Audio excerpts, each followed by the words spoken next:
Welcome to the Agents of Innovation podcast, where we feature conversations with entrepreneurs, philanthropists, and artists. Hello and welcome back to the Agents of Innovation podcast. I'm your host, Francisco Gonzalez, and I want to thank you for joining us. We have on this episode an excellent guest, Vuk Velebit, the co-founder and executive director of the Pupin Initiative, which is a great organization really bolstering US-Serbia ties. And he is Serbian, and of course, the organization is based in Serbia.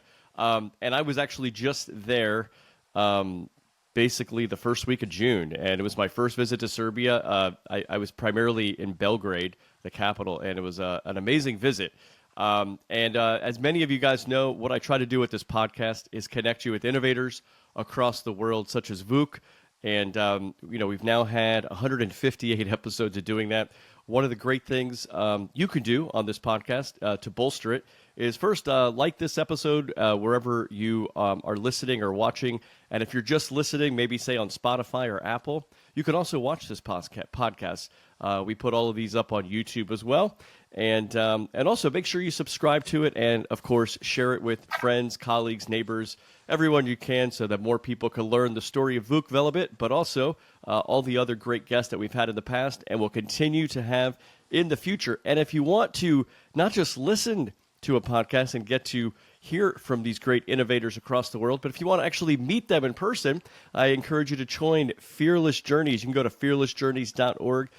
We do a lot of online sessions with many of the innovators that have been on this podcast, but we also take amazing group trips all around the world. And we're going to have to do a group trip sometime soon to Serbia because I had such a fantastic time there. It's an amazing country. And Vuk, I just want to say thank you for rolling out the red carpet. I got to speak at your Belgrade forum. I think it was June 5th, and it was an amazing event. But Vuk, I just want to welcome you back. Welcome you to the Agents of Innovation podcast, and perhaps you could tell us a little bit about the Pupin Initiative and when it was founded and the purpose and all these sorts of things. But welcome to the Agents of Innovation podcast. Thank you, Francisco, for inviting me to share my experience working on US-Serbia relations over past 2 years with your audience in Miami, Florida, and the broader region. So first of all, I would like to say very briefly a few words about the Pupin Initiative and about my background so your listeners can better understand where from I come and why I work on strengthening ties between Serbia and the US. I was born and raised in Belgrade, Serbia, and I did my studies in international relations. And since my childhood, basically, I wanted to engage in politics one day, whether it's like party politics or it's like working in international relations and trying to bring Serbia closer to the West. So in 2022, I got a fellowship with Eric Schmidt, the former CEO of Google, and I spent a couple of months in the United States. Back in the days, I realized how untapped potential there is in relations between Serbia and the United States. So that was the reason why I co-founded the Pupin Initiative with an idea to establish a hub for Serbian-American relations. You know that Serbian community is very big in the United States and that we have a very long history of very good relations between our two countries. But unfortunately, during the 90s and the breakup of Yugoslavia, relations went in another direction. And what we're trying to do nowadays is actually to rewrite a narrative about Serbian-American relations, because we really have a good story to tell to Serbian public, but also to American public. And very briefly, the Pupin Initiative acts as a think tank. We are based in Belgrade, but we also work a lot in DC with House representatives, with US administration, other think tanks. And our core idea is to bolster ties between Serbia and the United States and to position Serbia as the key partner of United States in the Western Balkans region, because Serbia is the most important player in this region, and only in close cooperation with Serbia, United States can accomplish their interests in this region. So we believe that there is a great future front of us when we speak about the Serbian-American relations. And I can tell you, I'm very happy that the Pupin Initiative in less than 2 years became a go-to place for Serbian-American relations, whether it's policy-wise or it's like connecting businesses, business people, and trying to bring our two countries and our two nations closer together. Yeah, that's a great description. And, one thing maybe our listeners might be hearing here, the Pupin Initiative, who is it named for? So we named our organization after Michael Pupin. He was the most famous Serbian-American. He was a physicist, inventor, and entrepreneur more than 100 years ago. So he was very known face back in the days, and he was not only part of academia, and he was also president of New York Academy of Science and Arts. He was a Columbia professor, but he was also a very close friend of President Woodrow Wilson. And thanks to Michael Pupin, who engaged with the Serbian and American government back in the days, our two countries became very close because of his work back in the days, because he did a lot of political work, a lot of engagement with the US administration, and Serbia and the United States were very close allies in World War One. So we decided that later, like 100 years ago, after he lived, we want to continue his mission, and we want to make our two countries closer, and also we want to change the perception of Serbia in Washington, in DC, for better, because over the last few decades, unfortunately, we didn't care much about relations with the US, and also United States were looking more towards some other countries in the region. So we basically want to change that and to position Serbia and the United States as strategic partners. That's great. Well, I love the fact that you've used his legacy because it's really interesting, right? A guy that was sort of a scientist, right? An academic, but also engaged in things politically and international relations. Very, very unique for somebody to have a lot of those kind of qualities. Also, you mentioned he was the most famous Serbian American, more famous than Nikola Tesla, perhaps? Yeah, I mean, we can debate about that. Tesla is, of course, the most famous, but Tesla was more kind of, worldwide guy. He was famous all over the place, but he didn't put much, in emphasizing that he's a Serb. He was maybe more, as I said, like a world man than like identifying as a Serb. While Michael Pupin, really, he was a true Serbian patriot, and thanks to him and his lobbying and using his connections in political circles in Washington, Serbia, or back in the days Yugoslavia, got a lot of territories after the World War One. So many parts of Serbia became parts of Serbia thanks to him. So Michael Pupin definitely, for me, is the most important figure in Serbian-American relations in our history. So and more interestingly, as you said, he was a scientist, he was academic, but he was also entrepreneur, and he was innovator of his time. He was very rich guy. He sent a lot of money to Serbia because he wanted to, to bring American culture and to invest in Serbia because he cared a lot about his legacy. Well, that's great. Well, no, it's a great person for the organization to be named after, and also for you all to continue to carry on his legacy for a lot of people who may not be so familiar with him. I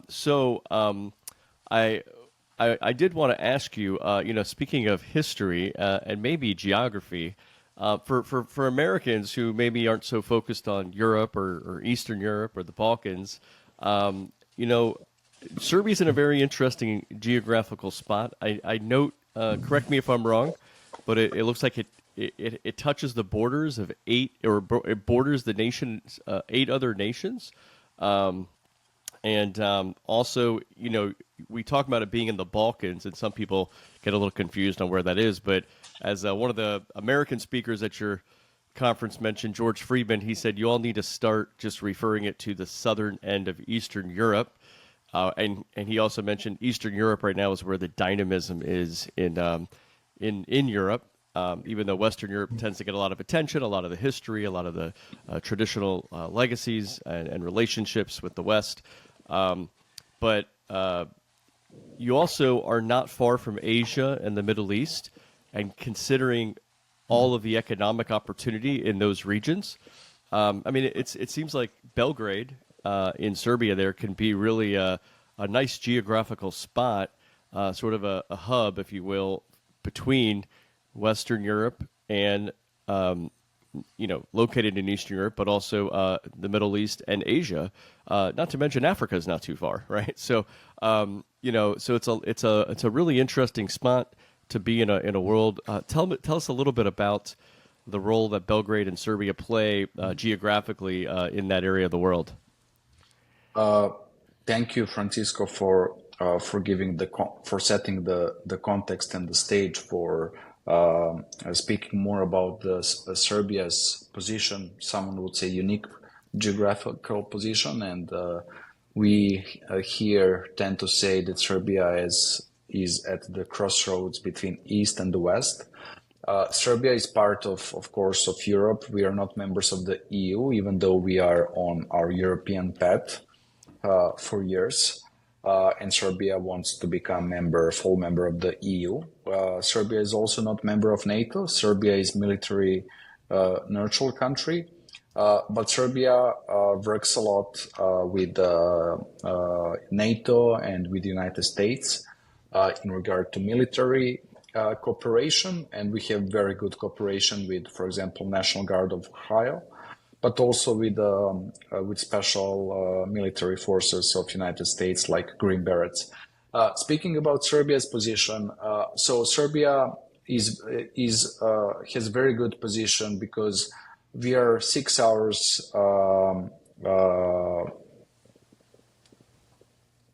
Actually, you are 6 hours behind us, and we are 6 hours behind East Asia.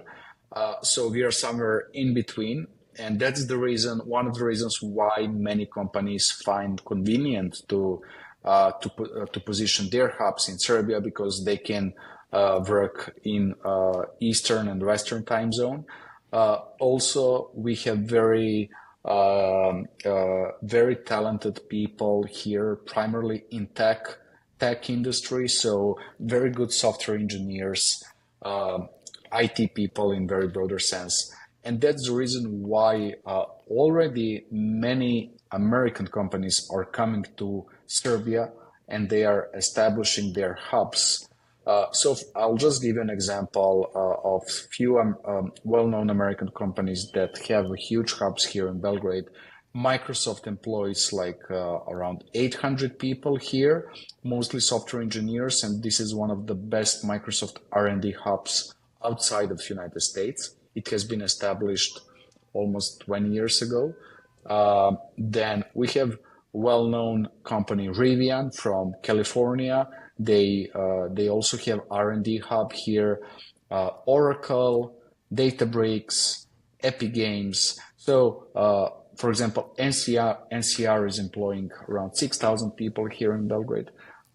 Serbia is already very well positioned among American companies, and I think that most of companies that think about, investing or coming to the Eastern Europe, they look at the map and they see that there is something going on in Serbia, and then they start asking themselves why Microsoft is there, why NCR is there, why Databricks and others, and then they reach out to those companies and they get like first-hand experience of US companies saying we have like very talented people, they speak very good English, it's a good time zone, we can work with the States, we can work with Asia, uh, taxes are fine, and it's also like cheaper than United States. And those are like the main reasons why American companies and other companies are coming to Serbia to invest. So I also call your members from Economic Club of Miami to explore the opportunities in Serbia, and also what is encouraging to our startup ecosystem is that we have more and more startups that are entering the US market. So it's not only like US companies coming here, it's also Serbian companies entering the US market. And according to the latest data, United States continues to be the most important trade partner of Serbia in IT services. So, and that trade has been increasing over 20 to 30% over the last few years. So we have more and more companies, but also more and more Serbian startups that work between Serbia and United States. That's great. Yeah, that was something that really struck out to me. It was how many people I talked to, both Serbians and Americans that were there, talking about the highly skilled technical talent of Serbians, and it seems like that's been something for a long time. I mean, maybe you can trace some history back to people like Michael Pupin and Nikola Tesla. Who knows? But for sure, many Serbians are well positioned for the new economy. Everything going online, the high intensity of data and AI and everything, and Microsoft I know has been located there or has had the office there for 20 years now. And so that's quite a long time. And like you said, about 800 employees there. And then just learning about, so there's a lot of opportunities there for businesses to have an office there, to locate a hub there, maybe, like you said, 6-hour time zone difference between East Asia and 6-hour time zone difference between Miami and New York. And Washington, D.C., I guess you could say. But so it's a really great thing. The other thing you mentioned there that might get overlooked and really surprising to me because, Vuk, I'm working on on gaining fluency in my Spanish. But Serbian, that's a whole other level for me. And I was a little concerned before coming to Belgrade. Oh, gosh, how am I going to get around? Well, I'm going to tell the audience here. Every single person that I met in Serbia, from the taxi driver to the barista at the cafe to everybody at the conference, I mean, I'm telling you, every single person spoke English. And that really struck me. Now, I was traveling in another part of the world in Spain a few weeks earlier, and I met a woman from Taiwan. And she asked me where I was from, and I said Miami. And she knew a little English, and she really was struggling with any Spanish while she was in Spain. But when she found that I was in Miami, the first thing she said to me, Vuk, was, "Oh, you're from Miami. You're so lucky. The whole world speaks English." And it really felt. I thought, yeah, we are super lucky. For anybody in the English-speaking world, including the United States, when we travel, we're very lucky that a lot of people do know English, and obviously we have these devices now that translate in real time things. But what is it about Serbians, and why do so many, if not everybody, I mean, everybody I met spoke perfect English. I mean, really good English. Why is that? Has there been something in the education system? Are Serbians like just really well positioned in a new economy? Tell me a little bit more about why pretty much everybody I met spoke English. I'm not sure whether there is like one specific reason we can just tie to, but English is mandatory since the first grade of elementary school, and that has been the case for last decades. So people from early childhood are able to start learning English. Also, Serbia is very well exposed to the Western culture, whether it's like music or it's like movies.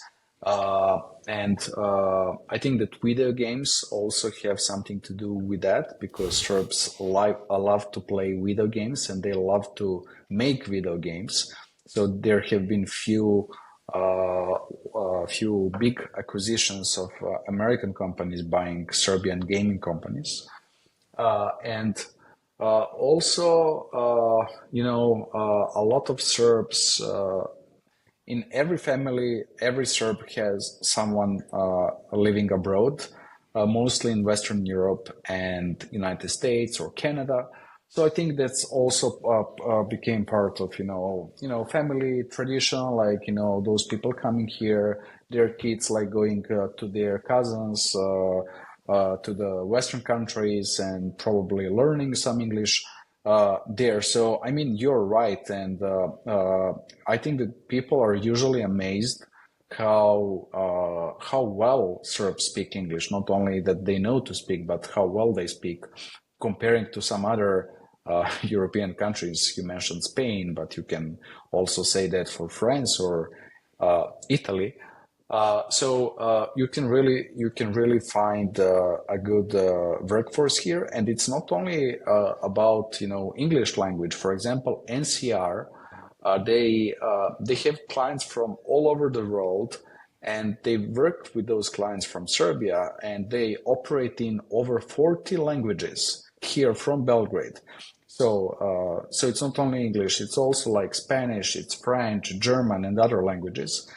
Because also from our elementary schools, we have to choose not only English is mandatory, but we also have to choose between Italian, German, French, Russian, or German.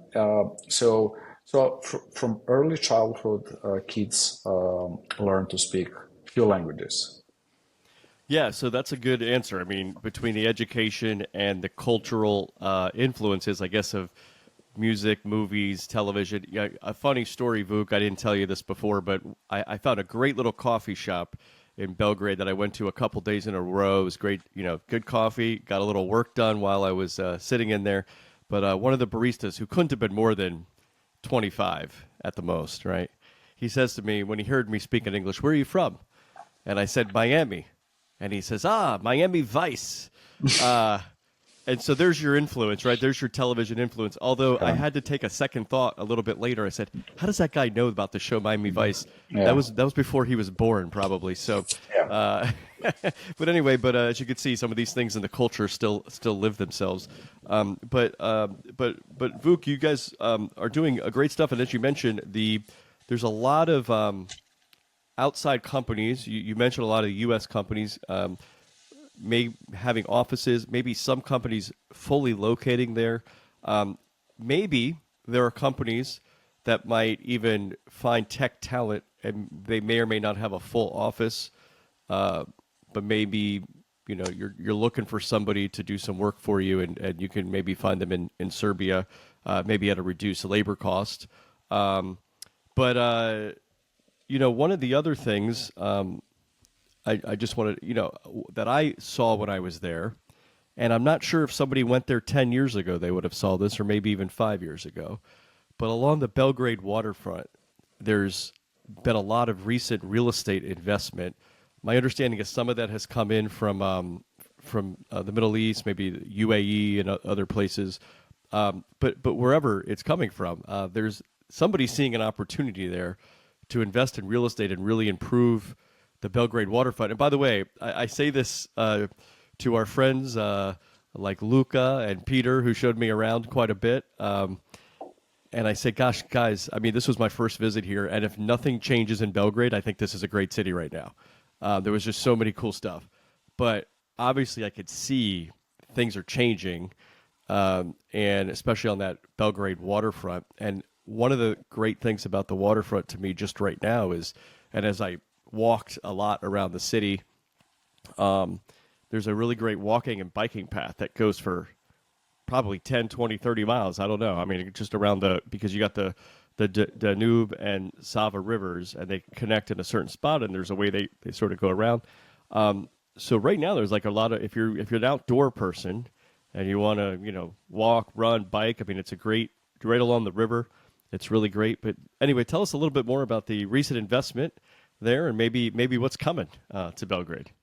Yeah, I mean, as you noticed, there are a lot of new real estate projects being developed in Belgrade, and maybe for us living here, we would say maybe more than we want, um, because I'm not one of those persons like being against like development. I think that's very good for every city, and it shows that there is interest, there is money, and it's good to to update things, to build something new. But also, we need to take care about preserving some old historic buildings or houses in some residential parts of Belgrade.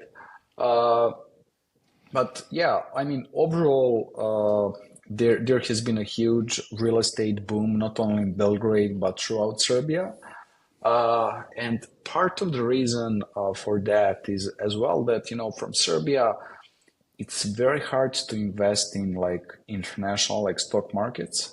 Like for example, if I as a Serb from Serbia would like to invest in S&P 500 in United States, I'm not able to do that easy. So people who have money here and who want to spend their money or to invest money, they're investing into buying apartments. And that's the reason why there you have a lot of real estate projects, and why the cost of apartments went so high. So for ordinary people, it became almost impossible to buy apartments in Belgrade, in city center or like broader center. Uh, but as you said, the money is not only coming from Serbia, the money is coming from outside, from Middle East. Israelis are very present. Their big real estate company operates in Belgrade. They built few towers, few residential blocks, but also there are companies from UAE, from some other countries as well. So I think overall that's I think it's good for Serbia to develop itself, and many people who were here like 5 or 10 years ago, they are not able to recognize Belgrade, that it is the same city. So Belgrade is rapidly developing, but we need to find a way how to develop other parts of our country. Because if you go outside of Belgrade or outside of the few major cities in Serbia, um, you're not able to see like smaller places developing because people are going to big cities. And Serbia is only like 6.5 million country, uh, and a lot of people are moving to cities. So we need to find a way how to how to develop other parts, and also uh, how to have more domestic investments, because at this point, or like over last decade, Serbia has been developing through foreign direct investments, and Serbia has been one of the largest, I mean, one of the countries that attracted most of foreign direct investments, at least in Europe, when you compare to some other countries. But now we need to develop our economy like internally. Like we need more small and mid-sized level enterprises, so that people here domestically are investing in businesses, because that's, I would say, the most successful way to go, like long term, if you want to develop your economy and not to be fully dependent on foreign direct investments. Because what is happening nowadays in Serbia is that skill force is not that cheap as it used to be 10 years ago, and those companies that started like mostly like those factories, they're moving out and they're finding some new places. So I think that at this point we need more R&D hubs and we need more local companies opening in Serbia. Yeah, that's always the kind of the one of those conflicts, right? In a sense that you always want the foreign direct investment, you always want more investment in the country, but also you don't want foreign investors to take over the country in a sense, right? To make you dependent on what's coming in from outside.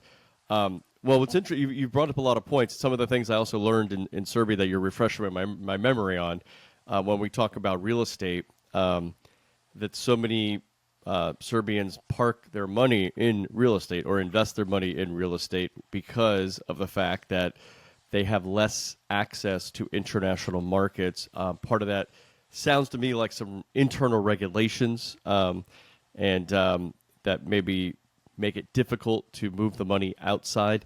And so, again, governments are always tricky with these things in terms of maybe there's a fear factor of money leaving the country, right? But I guess I would maybe argue from an economic standpoint. If I'm a Serbian and I'm taking my money and investing it all over the world in companies like in the S&P 500, for example, I'm going to also earn wealth, and I'm probably going to bring some of that wealth back into Serbia, right?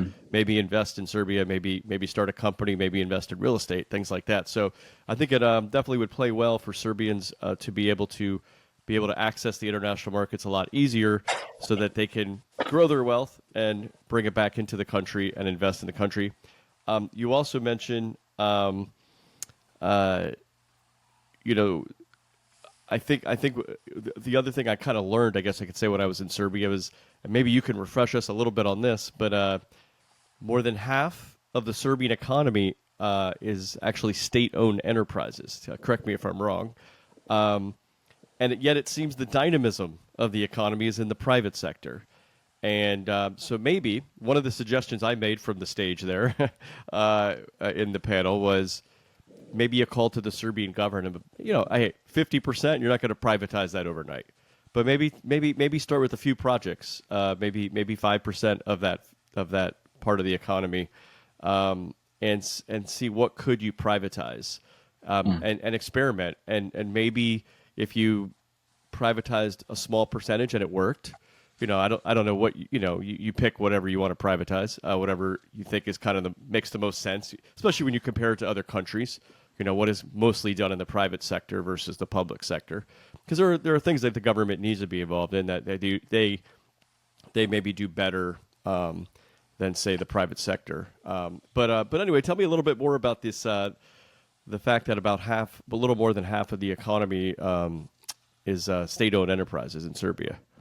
I don't have the exact numbers in front of myself, but the state is heavily present in Serbian economy, and I'm not sure whether that's good. I would say that we need to let private sector to lead the economy, and that the state should enable companies to work, to invest in Serbia, and that the state should only provide the regulatory framework to take care of, rule of law, institutions like that, they function well, and that you just enable like the fair and free, fair, and open market. Meaning that companies do not have to think much about what will happen if I go to the court, or how efficient decisions will be made, how fast I'll get the permission to build a building or something else. So definitely, I would say, and that's what we are advocating for here in Serbia, that that the private sector should lead the way, and that state and Serbian government, that they should decrease the ownership of the companies. Of course, they can They can keep the strategic sectors or strategic companies that are important for our national security, but we need to decrease our public sector. So public, not only public companies, but also like the amount of people working for the government. I think that we have more people working for the government than it is needed, and we need more companies being founded here locally by our people. So our people need more courage, to be more risk aware, and to be able to invest. And also, there's a lot of people working in international companies, but not many of them are ready to, to quit their jobs once they earn some good amount of money and to start something new on their own. So we still need more entrepreneurial like spirit, and but still, the good thing is that I would say that Serbs are much more similar to Americans than to the most Europeans, because Serbs don't like dealing with bureaucracy. Serbs are very pragmatic. They just want to find a way how to to make a deal to get things done, and I think that is very that's part of the American spirit as well. And that's the reason why many Americans feel like home when they arrive here. You mentioned George Friedman. He said the same, but also I know a lot of Americans who came to Serbia to explore the market and whether they would like to invest or to open their hub here. And from the first day, their key impression was, I feel like home. So I think that's the thing why more and more Americans are coming to Serbia. Yeah, that's great. Well, a couple things I wanted to just mention here. First of all, this the Serbian economy is very sound, and one of the things that I think helps it is the currency is very sound, right? The Serbian dinar, I've learned, I guess you could say that it's sort of been pegged to the EU and has pretty much done that for at least the last 8 years or so. And so whatever the EU does, the Serbian dinar kind of fluctuates with that. And the Serbian dinar is one of the oldest currencies in the world, I think, and definitely in Europe. It goes back to the Middle Ages for sure. And speaking of history, I mean, one of the great things I love about traveling to places is, I could probably have read a lot of this stuff or watched a YouTube video or something, but a lot of times you just don't take an actual interest in a place until you're actually there, or maybe in the preparation of going there sometimes. But my friend Luca Cabrillo, who I know is an advisor to the Pupin Initiative and was one of the first people who introduced me to your work over a year ago. He showed me around a lot and pointed me in a lot of directions, and so I explored on my own as well, and I got to see. Tell me, I forget the exact name of it, but it's basically the Belgrade Fortress. Yes, Kalemegdan. Kalemegdan, and that was super cool. But also to learn that Belgrade was really the line, I guess you would say, between the Austro-Hungarian Empire and the Ottoman Empire, which we all, living in That's right. in 2025, we kind of forget that just over 100 years ago was when those empires fell. And in some ways, that's what led to some of the causes of the First World War, was a lot of the conflicts there in that region. But but it's really interesting because you have this kind of clash of cultures, and I think today maybe you wouldn't use the word clash of cultures, but the sort of the blend of cultures, and but then of course you had the rise of you had the creation of Yugoslavia just 100 years ago or so, and then you had the dissolution of Yugoslavia in the 1990s, and then that led to, Vuk, when I was growing up, and I was in high school in the 1990s, the first time I probably learned of anything Serbia, Croatia, Bosnia, was turning on the television and seeing, actually, believe it or not, seeing a very young Anderson Cooper when he was like 20-something years old on the ground in some of these places. And part of it was the NATO bombing campaign, and to try to quell the tensions between a lot of these folks. But of course, war is war, and it's very ugly and messy. And I know you kind of grew up during that time, so it's been an interesting time since then. But of course, you mentioned this was a kind of a messy period for U.S. and NATO and Western Europe to be involved in the Balkans. It was, to give the viewers some context too, it was coming off this period of the Cold War as well, these tensions with the Soviet Union. But, what was interesting to me is Yugoslavia, which, is now, the former Yugoslavia is now like 7 nations or 8, maybe 7 or 8 nations. And but at that time, I didn't realize that. So Yugoslavia was, tell me if I'm wrong, it was communist, but it wasn't under the Soviet control. It was sort of its own socialist, communist, whatever you want to call it. Yeah, so Yugoslavia, I mean, I'll try not to get a lot into the past because it can get Yeah. messy. But Yugoslavia was first a kingdom after established after the World War One, and it became communist after the Second World War. So. And it was the communist country basically until the 90s. I mean, like until the breakup of Yugoslavia. But as you said, it was not really. It was something in between. It was communist. We had a communist leader, Josip Broz Tito, back in the days. But he had a big clash with Russians, with Stalin in 1948. So Yugoslavia was kind of, the buffer zone between East and the West. And Yugoslavia was very open towards the West, and Yugoslavia worked a lot with United States.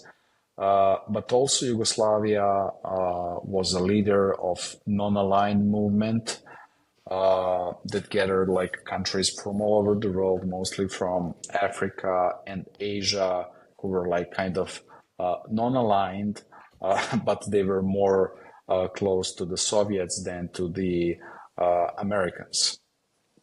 Yeah, so it's really interesting because when you look at that period, I mean, it's again, sometimes you don't think to learn about these things till you're visiting a country, and so it kind of was enlightening to me to be like, oh, that's interesting. So a communist style country, but yet not aligned with the Soviet Union during the Cold War, kind of more aligned with the U.S. Queen Elizabeth II visited multiple times. Was it, what's his name, Tito? Tito, yeah, Yeah. he visited several times U.S. He met with, I think, Kennedy, Nixon, Carter, and it's very sad that the last time we had a U.S. president in Serbia was in 1980. After Tito died, Jimmy Carter came to Belgrade. So since then, we didn't have like a presidential visit. And we would like to see sitting President Trump. It'd be coming quite to something Belgrade. it'd be quite something if President Trump decided to go there. I tell you what, Vuk, this is we're doing this podcast in June, the end of June here of 2025. Trump's term ends in January of 2029. I'm going to put money that Trump visits Serbia before the end of his term. And I'm going to give you a few reasons why. First of all, he's been very leaning into relations in the Middle East in places where the U.S. did not have traditional relations. I mean, Saudi Arabia, UAE, all these places, right? Obviously, we just had this big skirmish with Israel and Iran. But Trump's son-in-law, Jared Kushner, I believe, his company, has done some investments in Belgrade. So who knows? Sometimes when you have family that at least talks in your ear and tells you a little bit about a place. So maybe there's been some boots on the ground by some familial context there to the president. So we'll see. But I think it would be a big move, and also considering the geographic importance of Belgrade. It's a politically importance for the United States, and I know there's one element of your organization that really works like a think tank that leans into the political policy arena. But I think, more than anything, that what interests me, especially being the executive director of the Economic Club at Miami, is seeing the business alliances that could happen. And, I mentioned earlier in this program that I think Belgrade is has a very interesting geographic spot on the map, right?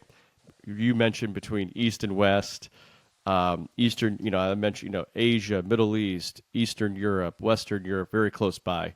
I took a 3-hour flight from Madrid to get there. I took a 2-hour flight to Zurich from there. You could hop right over to Italy pretty fast from Serbia, and not too, like I mentioned, not too far from Africa. So comparatively to Miami, Miami's got a great spot on the geographic map. We're the connection between Europe and Latin America, and obviously between the U.S. and Latin America, and so I think it's an interesting. You could kind of make those comparisons, I think, a little bit, and why Miami might do well because it leans into that geography a bit. The other thing, Vuk, is that obviously you have not too far away, a few countries away, you have a war going on in Ukraine, between Russia and Ukraine, and a lot of people have left. Right, they've left Ukraine. A lot of people have left Russia, and I don't know how many Ukrainians you might have in Serbia. I know that Ukrainians have found homes in lots of places, but I learned that over 100,000 Russians have left Russia since the war and have found a home in Serbia. And it seems that this has also added to some of the dynamism of what's going on in Belgrade as well, in terms of the some people might fear immigration, and there might be some reasons for that, but in some ways, people also bring themselves as part of an economy. So tell me a little bit about maybe some of the things going on in that region, and how Belgrade and Serbia in general has been impacted. So, first of all, I would just love to highlight that only from Belgrade, out of the Western Balkan countries, you can fly directly to United States. So at this point, you can fly between Belgrade and New York and Belgrade and Chicago. And hopefully by the end of year, we'll have a direct flight between Belgrade and Miami. So Miami is becoming a hotspot not only for Americans, but also for Serbs living in the States. So a lot of them moved to Florida during the COVID and after the COVID. But also a lot of Serbs from Serbia are starting to invest in Miami, whether in real estate or some other industries. So direct flight between Belgrade and Miami really makes sense. And also, I know that Serbian government is preparing to open a kind of economic consulate in Miami, recognizing the importance of Florida. So I think that this Belgrade-Miami connection will be very important in the upcoming period. Regarding Serbia's position and especially in regard to the current state of affairs in Ukraine and in the Middle East, I can tell you that Serbia is a safe place for everyone. As you said, we have a lot of Russians here, over 100,000 of them.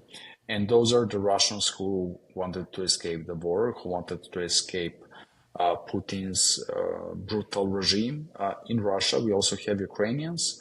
We also have a lot of Israelis coming to Belgrade. As you may not know, that Serbia and Jewish people, Serbs and Jews, have very long and shared history. Founder of Zionist movement lived in Belgrade, Theodor Herzl.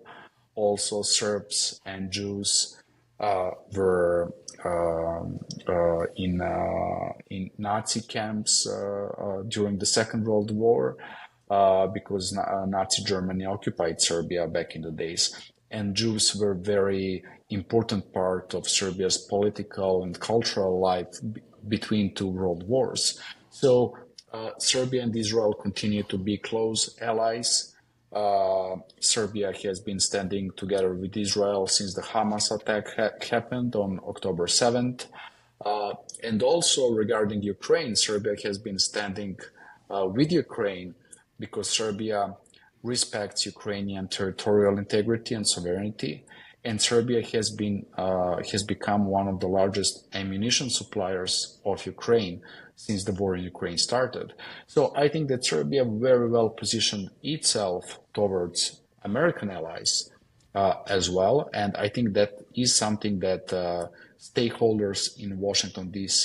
pay a lot of attention to, and they really they appreciate like the position of Serbia, and that Serbia used the opportunity to tie itself more with United States and other Western allies.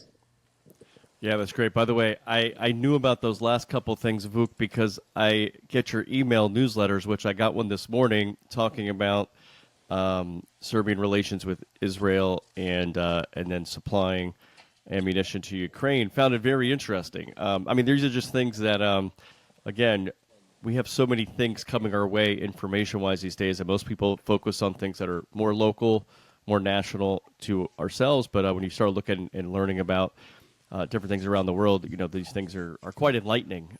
Not things I would have thought about or even expected necessarily. The other thing you mentioned, speaking of some religious ties, when I was in Serbia, it's a very heavily Eastern Orthodox country, and when you talk about the Eastern Orthodox tradition, in Serbia, it's the Serbian Orthodox Church. I got to go to the beautiful Temple of Saint Sava, but I also visited other churches. Is it Saint Mark's and Yes. Saint Michael the Archangel? And beautiful. I mean, absolutely stunningly beautiful churches. I say that as a Roman Catholic. I always wish for the days of the East and the Western Church to come back together, but we had that schism back in the 11th century, I think, and pre-Reformation, but the churches are absolutely stunningly beautiful, and they're great to visit. And if you're somebody of that tradition, even better, because I'm sure it's even more meaningful. But you got a great history there in Serbia, and as I mentioned before, the Austro-Hungarian Empire, the Ottoman Empire, really came to a head right there in Belgrade. But going back layers and layers, you have Roman history, you have all sorts of history that goes back thousands of years in that region. I went to the military museum there, and I mean, just to see the different centuries and millennia of different styles of weaponry and things like that go back. So, really great, deep history and culture there in Serbia that it was great to learn more about, including the religious history. Yeah, I mean, our history is very rich, and Serbian Orthodox Church plays very important role in Serbian society. Because, as you mentioned before, we have been under Ottomans for centuries, actually, and also Serbia has been historically at the crossroads between East and the West, between Austro-Hungarian Empire and the Ottoman Empire, and even back in the days when Serbian state did not exist, Serbian church existed, and Serbian church was kind of preserving Serbian national identity and Serbian statehood throughout the history. So Serbian church plays very important role today in our society. This is great. Well, Vuk, it's been really great getting to know you and getting to learn more about the Pupin Initiative. You all have been around just less than 2 years, I think. Tell me specifically some of the activities you do, some of the events, and then also how people can connect with you and and maybe get on your email list and all that? Yeah. So first of all, I would call your listeners to visit pupin.org, our website. You can also sign for our newsletter so you can get updates from the Balkans region. We do a lot of analysis, policy work. So most of our work is dedicated to providing good policies, how United States and Serbia can strengthen ties. Beside that, we have a lot of events for our community because we are fully privately funded since day one. So we don't take any government money, neither from US nor Serbia. And we have over 100 people being and companies being our members and supporters. Also, we have our biannual flagship event, the Pupin Forum, happening in spring in Belgrade. We just had one, and in DC in the fall. So this fall will again be in DC. We also do a lot of outreach to American stakeholders in Washington, D.C. We provide them with briefings on Serbia, on the region, and we really try to raise awareness in D.C. what is Serbia today, to give American stakeholders, but also to the business community, updated picture of Serbia, so that Serbia today is not Serbia from the 90s. That Serbia has changed, that the region has changed, that Serbia is the most important player in this region, and that we would like to see stronger ties between Serbia and United States. We also have a great fellowship program. This year we have our second generation of fellows. We have around 30 fellows from the States and Serbia, so we invest in future leaders in both countries. And also we do a lot of work in media, in Serbian media, also trying to work more with American media and to show why this cooperation between Serbia and the US matter to all of us. You know, this has all been great. One of the things, I was at your Belgrade forum. First of all, almost forgot a little tidbit that you brought up there. You have so many young people there, and especially young entrepreneurs, people that are software engineers, software development. Somebody I met who does financial work. I think he's maybe helping with some of those workarounds of maybe getting your money and investing in international markets. I mean, these people were all under 25 years old that I met that are in some of these areas. And the other thing, Vuk, is you had a lot of business leaders, both from Serbia and the United States there. Some of them who are from the U.S. that are based in Serbia now, some that were Serbian-Americans that came back home, right? And now they've seen Belgrade rise, and hey, I want to be part of this opportunity here in my home country. It's a different place than maybe it was 20 or 30 years ago. And like you said, I think some of those people could be some of the greatest advocates for you when talking to U.S. policymakers. Speaking of which, you visit the U.S. a lot. I was in Serbia at the beginning of June. It's only been less than a month since I've been there, and you've already been in the U.S. You've been to D.C. Tell me about some of the people you're meeting with in Washington, D.C., and maybe some of those conversations have gone. Yeah, so we regularly interact with decision makers in Washington, D.C.